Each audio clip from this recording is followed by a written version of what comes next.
Okay, so let's try one more problem. This reads the total weekly revenue of Country Workshop is this revenue function of selling roll top desks, and X denotes the number of finished units, Y denotes the number of unfinished units, and then the associated cost is this formula here. Determine how many finished and unfinished units should be used in order to maximize the profit, right? So always make sure that you're paying attention to what's being maximized, because that's what you want to take the derivative of, set the derivative equal to 0 and solve for your variable. Okay, we don't have profit here, but we do have revenue and cost. And if you remember your profit, okay, let me zoom out so that you can kind of see what I'm doing. P of xy equals R of xy minus C of xy, right? So here we go. Our revenue is negative 0.2 x squared minus 0.25 y squared plus 200x plus 160y minus parentheses 100 plus 70y plus 4,000, like that.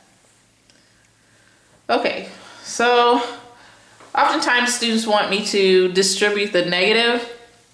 So then your profit, P of xy, then equals, I'm going to leave the first part alone, negative 0.2 x squared minus 0.25 y squared minus 0.2 xy plus 200x plus 160y minus 100 minus 70y minus 4,000. Make sure you're distributing the negative to each term. All right, so here we go.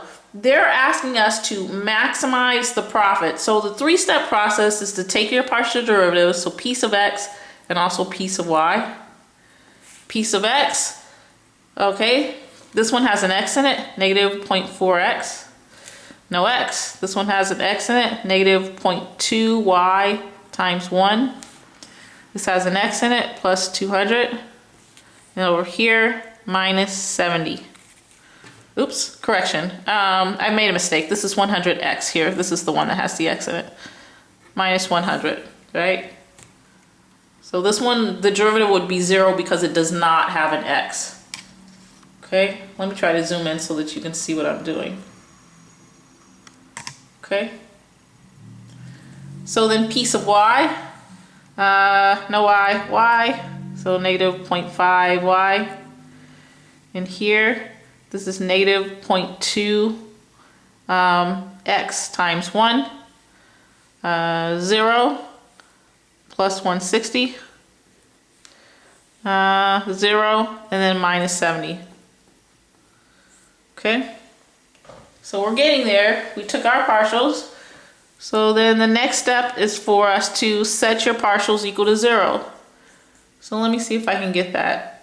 Same frame, I get negative 0.4x minus 0.2y. And then if I combine those, I get plus 100 is equal to 0. And then here, I'm going to put this one underneath the x, so negative 0.2x. And then this underneath the y, so negative 0.5y. And then when I add those two together, I get plus 90 is equal to 0. Okay, let me show you that.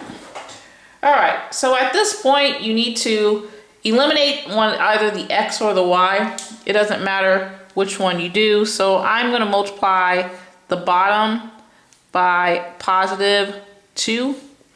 And this one, multiply this one by positive 2. So I can get, correction, I'm going to multiply by negative 2. I'm pretty particular about this for whatever reason. I like to get the opposite sign. So if this is negative, I like to make the other one a positive. So what I end up getting is negative 0.4x minus 0.2y plus 100 equals 0. And then down here I get positive 0.4x. And negative 2 times that gives me positive 1y. Negative 2 times 90 gives me negative 180 is equal to 2 times, negative 2 rather, times 0 gives me 0. Okay, so since these are opposites of each other, then I can add. Okay, you don't have to add. You can subtract if you have the exact same sign. So if this is positive and that one's positive. But I tend to like to add. So I make one positive and the other one negative. So when I add these two together, I get 0.8y. And then here, when I add those two together, I get negative 80 is equal to 0. Okay, so if I add 80 to both sides, then I'm running out of space, so I'm not going to be able to show all of the work. So then here, y is equal to 100. Okay, I got to be careful because I'm going to be forced to put some units on it. And if we go up here, let's see, there it is. Y denotes unfinished, so this is unfinished. Des. All right.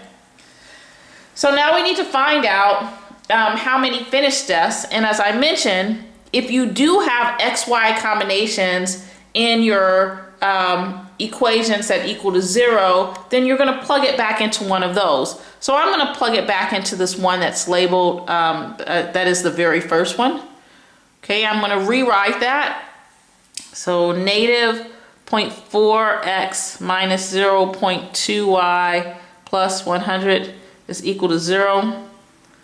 Okay, sorry that I don't have a lot of space to work with, so hopefully you can follow along. Notice this is just a rewrite of this one right here.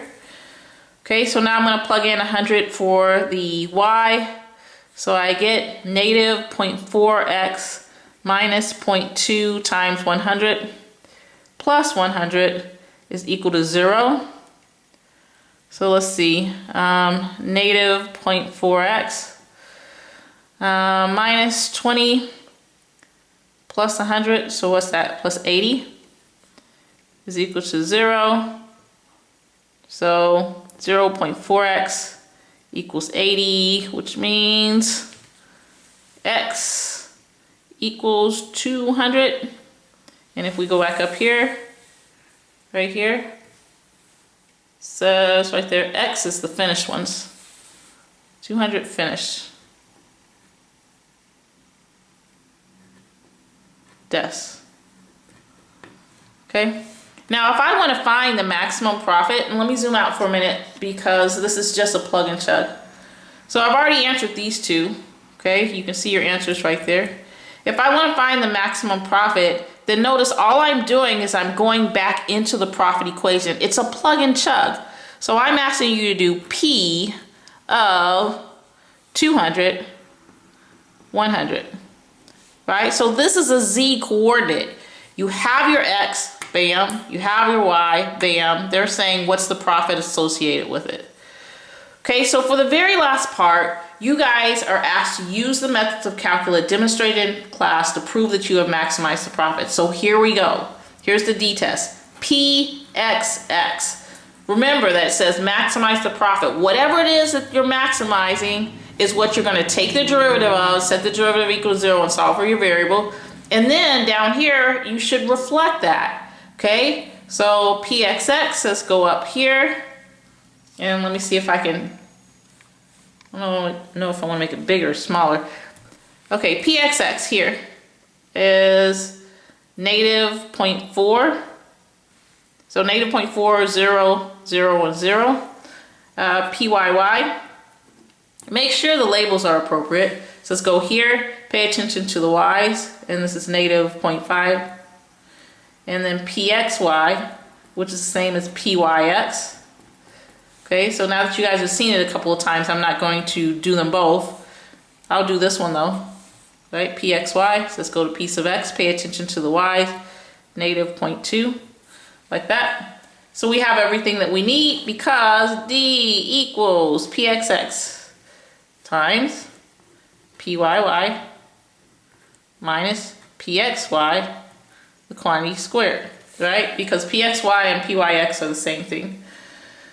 So D equals let's see, PXX is negative 0.4, PYY is negative 0.5, minus negative 0.2, the quantity squared. Let me get my calculator out.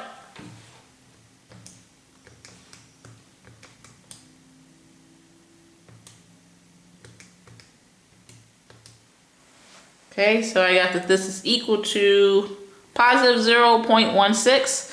Okay, you guys have to try to plug your point in. You know that x is 200 and y is 100. So d of 200, comma 100. Notice there's no place to plug either one of these, right? You can't plug the 200 and 100 anywhere, so you get positive 0.16. Okay, hopefully you can see that. Okay, let me keep going because according to the rule, right, it's right on your table. So please make sure that you have that handy.